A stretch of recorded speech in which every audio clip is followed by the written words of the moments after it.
Hi guys, and welcome back to the Library of Alexandria. And today I'm going to be reviewing Boosh, the Diabolic by SJ Kincaid. This is the first book in the Diabolic trilogy, I guess there's only 3 books. And this is another one of the TBR swap books that I did back in July with my friend Leanna, who can read way more in a month than I can, so I am still not done with all of them. And I just have one more left. I have one more left, and I have reviewed 3 of them, or this will be the 3rd one. And then I can do the last one, and I can never make this deal again because I read too slowly. But never let it be said that I do not fulfill mine oaths. So, without wasting any more time, excuse me. Let's get down to business. Let's get down to it and talk about The Diabolic. So, the Diabolic is a YA novel. That is how it is marketed. But for the first 200 pages, it is very important. Like, this is a bizarre book.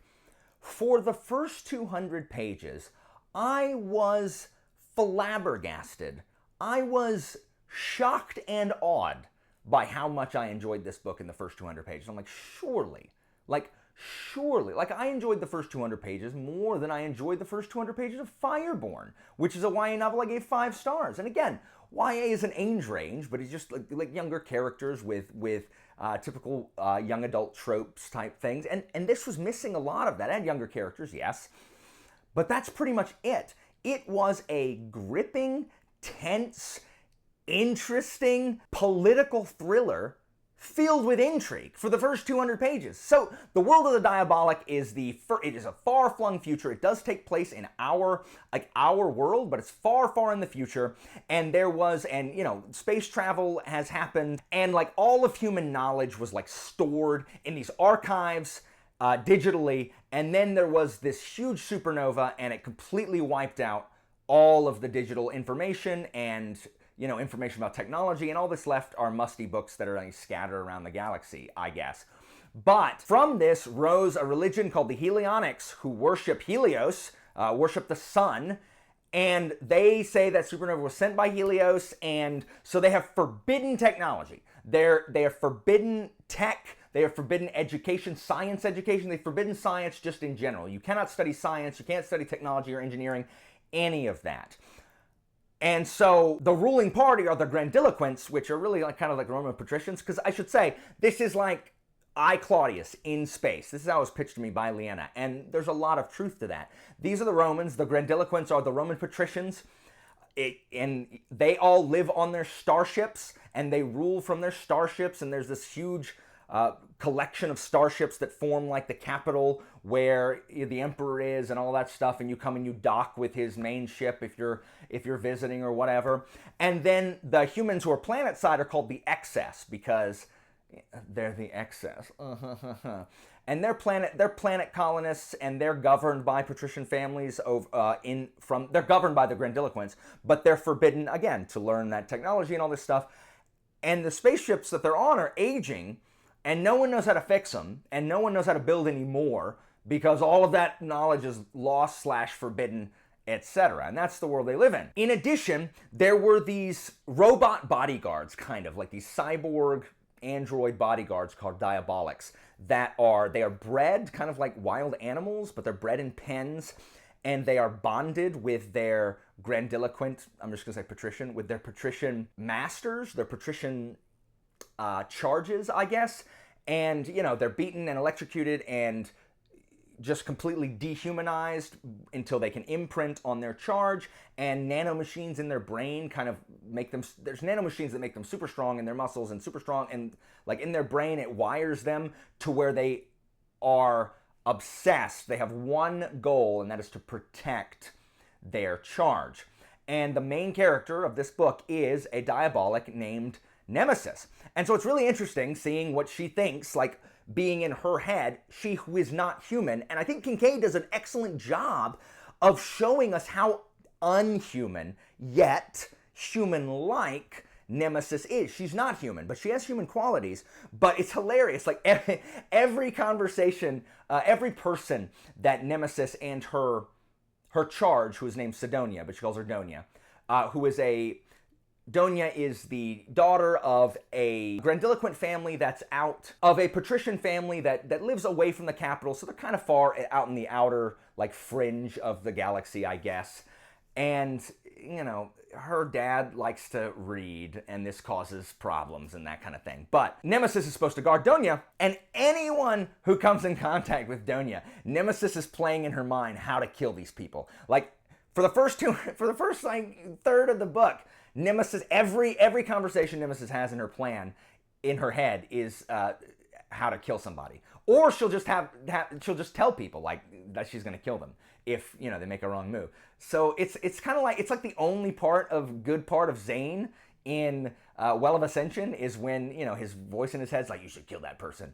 It's Nemesis, but she's saying to herself, I'm going to kill that person. It's just really bizarre. And then right at the beginning, we learn that the Emperor bans Diabolics, because sometime after Nemesis was born or whatever, like, the Diabolics at the Imperial Court have gotten out of control, and a bunch of the patrician families just use them as assassins, and they use these bodyguards to, like, assassinate political rivals, and there's too much death, and everything's like, too many senators are dying. And so he has banned Diabolics, and they should all be destroyed, except for him. He gets his 3 Diabolics, and everyone else has to get rid of theirs. And Sidonia says, no, I'm not going to do it. And her family does not destroy Nemesis, because Sidonia is also summoned to court to kind of be held hostage to keep her dad, you know, who is, again, likes books and is not super careful about disseminating information. So to kind of keep because he's not really a helionic, he's more like, yeah, why are we doing that? We should have tech. Like, we should, you know, learn science. And that's a no-no. So Sidonia is summoned to go to the court so that she can, you know, kind of be held as a noble hostage. And this happened all the time in Rome. It happened all the time in, like, the War of the Roses times of, you know, that Gurm writes about. And it happened all the time in, like, feudal Japan with the shogun. And that's a super common thing, to take important hostages to ensure good behavior. And so they say, no, we're not doing it. We're not going to destroy Nemesis. Instead, Nemesis, you're going to go in her stead. You're going to pretend to be Donia, because he's totally going to kill her. We're going to send you instead. And she's totally fine with that. And it's so weird. It's weird. It's like Mulan at the beginning of Mulan, where, you know, she tries to be all fancy and messes up the matchmaker and all that stuff, because Nemesis is a killing machine who she has to purposely lose a bunch of weight and muscle mass and starve herself and have machines like carve her muscles out, and has to learn to dance and all this stuff. She has to learn to be a teenage girl instead of a murderous killing bot, which she is. And it's really funny. 2 of the most interesting things about this book are one, Donia's relationship with Nemesis, in that Nemesis is her bodyguard. She's part bodyguard, part best friend, part sister. Donia loves Nemesis. Like, they are so incredibly close, and they have such a bond that is just really, it's really well written and really compelling to read about. It's not super sappy or dumb. It just feels well realized that, you know, Donia, this noble girl who doesn't have a ton of friends and is kind of awkward when she goes to her hollow parties, you know, because they go in these virtual simulators to meet with people around the galaxy, because, you know, they're ages away. And, you know, she's shy, but she has Nemesis, and so she hangs out with Nemesis, and she loves Nemesis, and so it's kind of her sister and her friend, but also her bodyguard, and so they have a really, really sweet relationship, as well as Nemesis trying to figure out, is she human? Like, can a Diabolic be human? And it's always that interesting theme that you see in a lot of science fiction, where of artificial intelligence. At what point is something alive? At what point does something have value in being sentient? It's like that in Feet of Clay, the City Watch book with the golems. Here, Nemesis is trying to figure out, like, what her role is. Is she a tool? Is she, when she's there, when she gets to court, watching her try to behave, she has to purposely make herself walk more the way a teenage girl would, rather than like than a killing machine robot would. She has to remind herself to giggle and titter at Court jests when she just wants to be like, that's dumb, I want to kill you. To me, and you know what, like, I'm gonna at Charmaine right now, and I love Charmaine, I'm so sorry, but I'm gonna boom, I'm gonna cast down Mine Gauntlet. Nemesis is the murder bot that Murderbot should have been.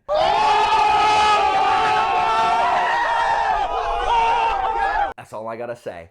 So it's interesting watching her play this young girl at court and navigating the political intrigue, all the while trying to make sure that Donia way back home is protected. And Nemesis has to struggle with, can she be a good Diabolic and not be a horrible human? Are those two incompatible? Can you be someone so blindly devoted to the protection of another person to the point that you will literally carve a murder canyon, a swath of bodies, if you need to protect that person? Can you be that kind of entity and still be a decent human being? Or does one preclude the other? And is it possible for Nemesis to be fully human? You know, she's sister and friend. She's all these things to all these people that she meets. But is it possible to also be fully human? Like, I'm a real boy. So while Nemesis is at court, this is, again, absolutely fascinating. It does things that I don't expect. Like, part of my issue with the younger skewing books that I've read is this is my problem with Ember in the Ashes. Nothing in Ember in the Ashes happened that surprised me. Nothing happened that I did not or could not have expected. And Diabolic does not do this. It goes in the first 200 pages go in several ways that I would not have predicted, and I was impressed. It was so good. The politicking between the Helionics and the heretics, the people, because all of the noble families who are heretics, who aren't like super big into the religion and, want them to bring back science, they've all got hostages there. And, rabble rousers from the excess, they've got hostages there. And watching Nemesis and the rest navigate this political web, so interesting, and it's so reminiscent of ancient Rome. And there's the emperor's nephew is a combination of Caligula and Claudius, and is just really interesting to watch this absolute madness of this kid. Oh, it's just really, like, there's so many factions. It's fascinating. I loved it. And guys, I was 5 stars. I was having this book. I was 5 stars. And then at about the 200-ish mark, I say 200 pages, I'm not actually sure it was. It's around the halfway mark. I don't know what happened. Something occurs. There's a big thing that occurs, which is cool. But everything that follows this big event in the narrative, everything that follows it was not as good as anything that preceded it. I don't know why this choice was made. GIF, it's not a good choice. After this section, because it's very clearly delineated between the really awesome section and all of a sudden, it is as if I was not reading the same book. It now became the book that I thought it was going to be, which is a very stereotypical young adult novel filled with young adult tropes that I don't really enjoy. And I don't know why it happened that way. I feel like Kincaid had to, or was made to, lean heavily into what people expect when purchasing a young adult novel. Because, guys, I'm so frustrated at this. So all of a sudden, where there was this really in-depth and intriguing and complex world and system, all of a sudden, a lot of that disappears, and it becomes more about this central romance. And it's not the romance itself that is bad. The romance is actually fine and sort of makes sense in what we're doing. But the way it is written is not it's just not a super mature romance that's written, and it's just handled in that stereotypical way where they say the dialogue when they talk about romance, and you know exactly where it's going from the second you see an inkling of it being introduced. You're like, okay, this is exactly where this is going, and it's exactly where it goes. There's nothing surprising about it. It's not interesting. It's not nuanced. It's not subtle. There's nothing surprising about it. It is literally as if this is a YA novel. There must needs be a romance. Check box. Check box. Oh, what? No. What's gonna keep us from being together? It even uses the I have to push someone away to protect them trope. And I hate that. Like, oh, I have to be cruel to you to protect you and to protect myself. So I can't go with my feelings because then we would be weak or be able to take advantage of, or I would hurt you or I would get hurt. So no. And it's just like, just stop. Like, you know that's not where it's going to end. Please stop. It doesn't make any sense. Why are you doing this? Leanna told me that this was supposed to be a standalone, and it feels that way. It is a trilogy, but everything is wrapped up very, very quickly. A lot of plot points come up out of nowhere. They're resolved very easily and patly with no real tension or unexpectedness. All the plot threads, they wrap up so fast, and they rely a whole lot on this super secret information that no one has ever been a party to, that all of a sudden people spill for no reason. Other secrets that should never be revealed, people just start telling people left and right.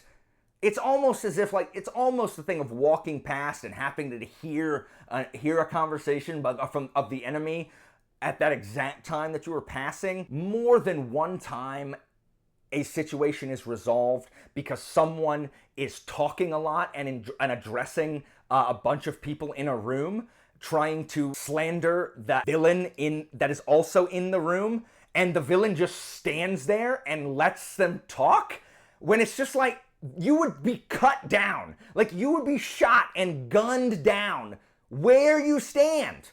You would not be able to finish your long speech. There's a lot of that. And it just becomes very frustrating because where it felt like a really believable political thriller, political intrigue, court machination book became something that had a bunch of plot points that just needed to happen, and they happened through just a bunch of contrivances. And it's not even Deus Ex Machina, it's contrivance. It's different. Like, no one comes in to save the day. It's like House at the end of every episode getting his epiphany because he happened to see an episode on TV. It's just a lot of like big coincidence. And it just wasn't as good. It just wasn't as good at all. It's also really hard to believe that in a society as paranoid as this one, the Emperor and his mother are incredibly paranoid, as is the Emperor's nephew. They're all very paranoid, and yet there's no security cameras anywhere in this entire freaking palace. None of the rooms, none of the common areas, like none of the hidden rooms, like the warehouses or whatever, none of them have cameras. There's no bugs anywhere, even when they suspect people plotting against them. There's no bugs in their room. There's no microphones. There's no spying. It's just, like, half of this plot should not happen with the first half that was established for us. It's just frustrating. Now, some things that do happen in the back half are interesting. I think Tyrus is an interesting enough character. I think Kincaid did well enough with Tyrus to where it is hard to tell what his motives are and if he is lying, since we don't get a Tyrus POV. I think he's a well-written character. I do, despite his involvement with some of these dumb plots. I also like that the choices that Nemesis does get to make beyond the protecting of Donia, because that is what she is programmed to do, and that's really kind of where Kincaid explores Nemesis's humanity, Nemesis's actual being, her personhood, is making choices beyond just the prime directive, if you will, where she has to choose things like love or power or commitment to something else that isn't just Donia. And that's really interesting because a lot of it, especially in the second half, Nemesis doesn't really feel like she has a ton of agency. It's Tyrus and the Emperor's mom that seem to have all of the agency, and Nemesis is just kind of like the historian that's going along with them. She doesn't choose to do a lot. She just tags along while other people do things. And this sucks, because Nemesis is a cool freaking character, but she's not the architect of her own fate. Like, she doesn't make a lot of these choices beyond just to accompany these other people. Most of the choices that she does make are internal, these decisions, but not really actions. Like, she doesn't choose to act. She does choose ways to think, which I do like, but it's much more internal and much less, you know, she makes few external choices, if that makes sense. I do love the thematic exploration of the suppression of academia and education and using it. I mean, it's a bit ham-fisted, but I don't care. I mean, it's a cool theme of keeping the populace in control by not giving them access to education and technology and keeping that in a central location in the nobility. And so I really like that. And the last thing that I wish would stop happening, it happens a ton in YA books and pretty much most of the YA books that I've read, and it happens in adult fantasy too, is I don't understand that in these political intrigue books, like the villains in political books, I don't know why they're always really haughty and cruel and arrogant and like no one likes them. Like, they don't even try to not be the bad guy. And it's just like, if you're in political where like you're relying on people, you know, you can have a fearsome reputation, you can be brutal, but being unpleasant to other people just makes you a ton of enemies. And it's a character we've seen 100 times. You know what I'd love to see? The really like evil, horrible, terrible, because in these YA books, it's usually the girl, it's usually the rich noble girl that's opposing the protagonist girl. Just once, I would love to see the rich noble girl antagonist. I would love to see her be super nice and welcoming and just really outwardly and publicly just hard to hate, while behind the scenes being this absolutely wretched, reprehensible human being that is plotting against our hero. I would love to see that way more than like, because all they become is just the annoying, murderous bully, which is a trope I hate. And I don't really know why we have to do that. Like, is the only way you can dislike someone or be enemies with someone is if they're just huge douchebags? Plenty of people are outwardly pleasant and horrible douchebags. That happens all the freaking time. See here, every narcissist. So hashtag Walker Life Lesson. Anyway, I wish I could see more of that, because after the 18th time of the, oh, you're poor from a lesser family, let me spit on you, or pee on you, or throw rocks at you, or call you terrible names, or, you know, oh, look at me, I'm leaning on your man. Like, I'm just tired of seeing that. I'm tired of seeing that. Like, freaking Mistborn. Brandon Sanderson does that same bloody thing in Mistborn in the courts. I'm so tired of seeing that. I'm so tired of seeing it. It's dumb. I don't like it. I'm done. Anyway, I did enjoy this book, and I do want to read the sequel, even though the second half was much more disappointing than the first half. The second half I gave 3 stars, and the first half I gave 5 stars. On the Kingfin approval system, I give this book, for the first half alone, an excellent minus. An excellent minus. And out of 5 stars, it made 4 stars, but just barely. Just barely. Just because of how much I loved the first half. I don't know what happened. I don't know what happened in the back half. If you like political intrigue, this is a good novel. If you like Roman stuff, this is good too. It was not bad at all, and may be my favorite book that I read of the ones that have been assigned to me so far. Anyway, guys, have you read The Diabolic? What did you think? Have you read the sequels? What did you think? Am I in for more of the same, or is there some cool stuff coming? Guys, that is it for me, but as always, information about my Patreon and Discord is down in the description, and I'll see you next time, guys.